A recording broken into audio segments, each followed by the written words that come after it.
Student, today we are going to discuss about transformer. So this is the most important instrument which is used in alternating current.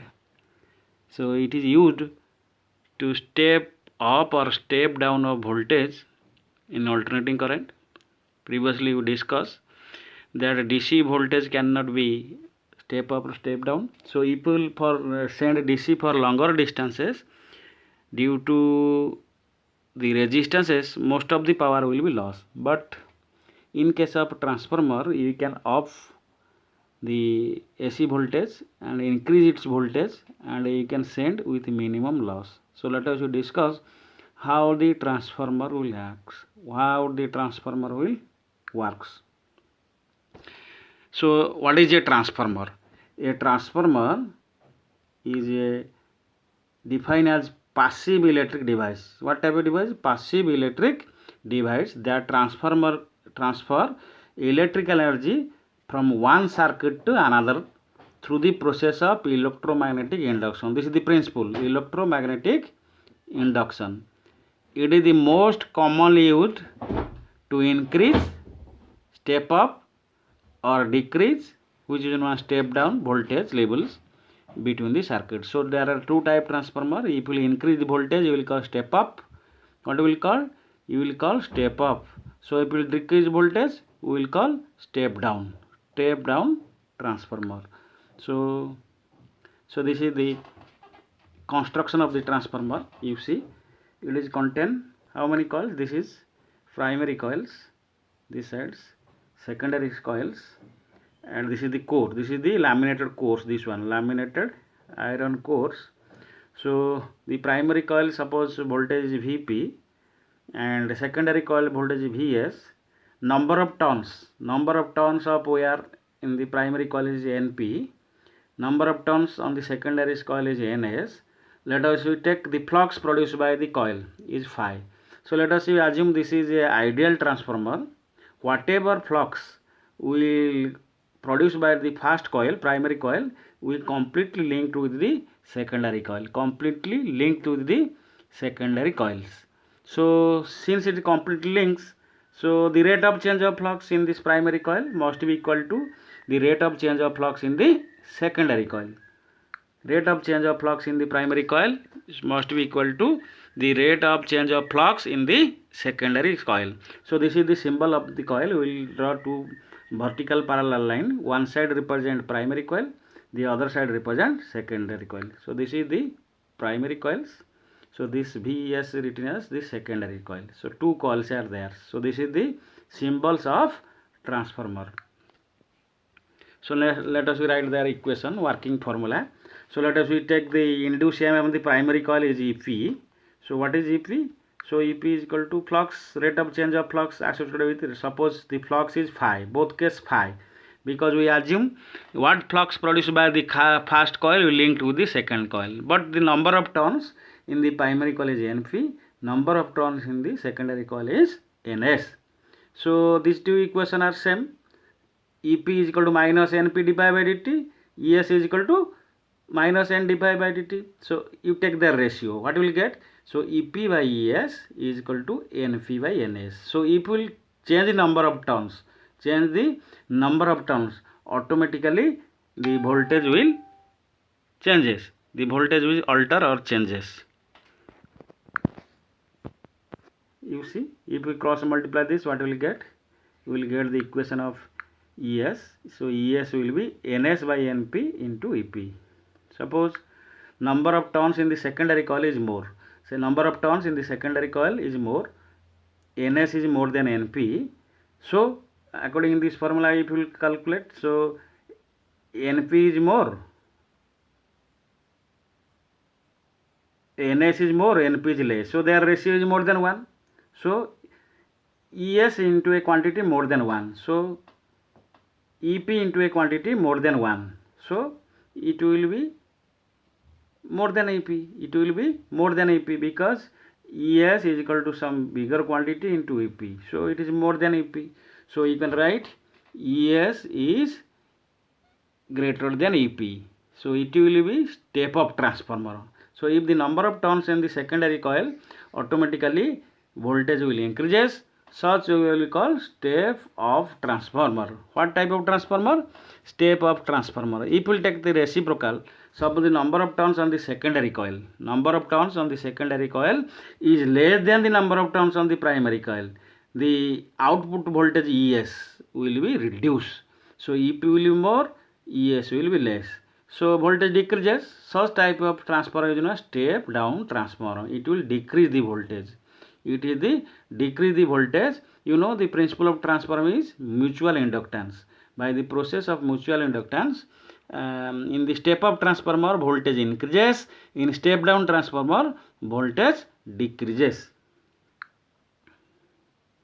Then efficiency of a transformer. How efficient it is this? So you see, efficiency will take output power by input power into 100. This is the definition of efficiency. So what is the output power? Let us write PS. It is equal to voltage into current. So it is ES into IS is equal to output power.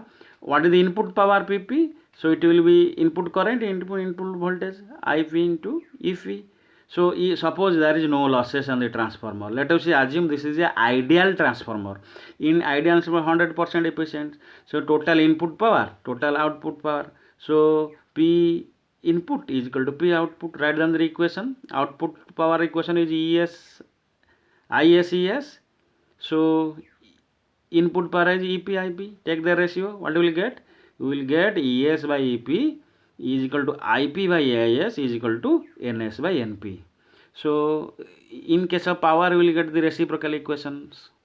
ठीक है ना? So ES by EP is equal to IP by IS is equal to NS by NP. It means in step up transformer voltage increases but current decreases. Voltage because it is inversely proportional to their ratio of their turns.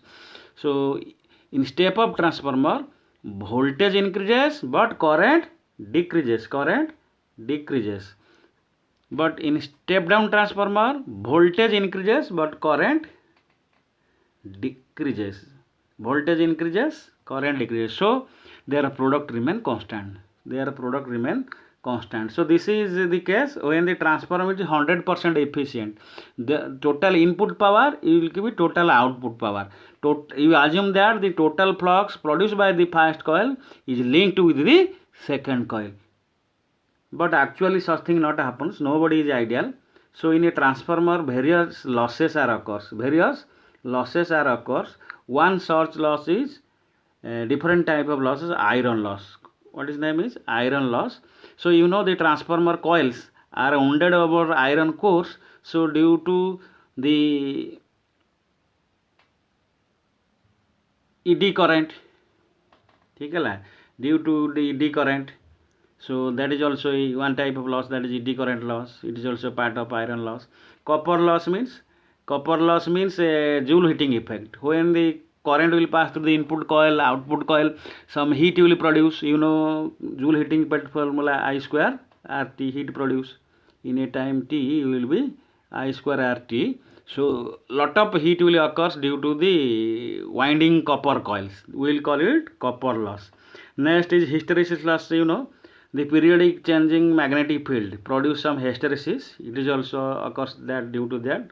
Again you know ED current due to variation of magnetic field, some ED current will develop in the core. Although our core is laminated, some ED current will be there.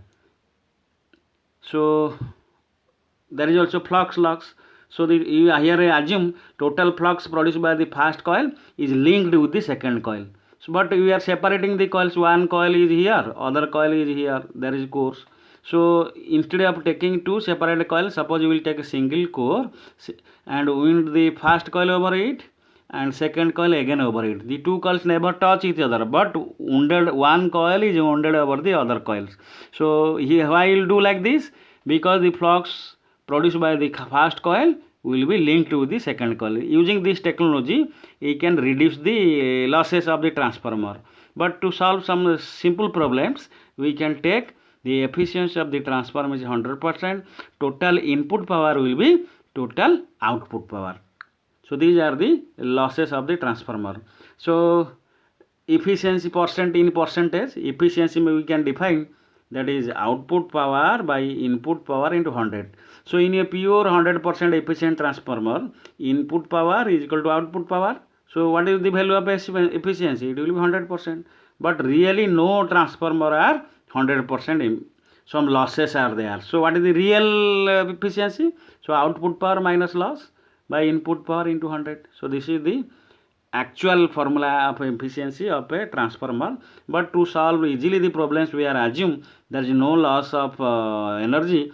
Total input power is equal to total output power. We write IS ES is equal to IP EF. We assume like this, but actually this is not possible. There are various losses in a transformer. So let us solve a problem.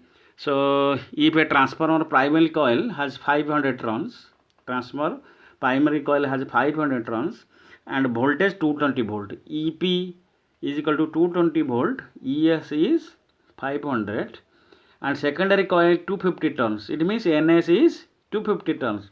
What will be the output voltage? In primary coil is 4 ampere. What will be the secondary coil current? So assume it is a 100% efficient transformer. 100% efficient transformer. What is NS here? 250. NP 500. EP 220 volt. What is ES?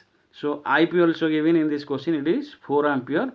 IS is unknown for us. So you see here number of turns on the secondary coil is less than the number of turns on the primary coil. So it must be a step down transformer. So in step down transformer voltage decreases but current increases. So let us calculate numerically. So we got this equation. ES is equal to NS NP into EP. So NS is 250, NP is 50 into 220. Whatever we got, we got available 110 volt. It means it is a step down transformer. Step down transformer. So then let us calculate the current. You know current formula. It is a reciprocal ratio. So IS is equal to NP by NS into IP. So what is NP? 500. NS 250 into 4. So 500 by 2 into 4. So 8 ampere. So you see voltage decreases but current increases. So as a result the product of voltage and current remain constant. So this is about the transformer. So the principle of transformer and the working of a transformer. We also derive its working formula. We discuss about various losses in transformer and we also solve one problem. So it is a very easy topic. You read it. If it will come in CBSE examination, you can score very good mark. Thanks to all.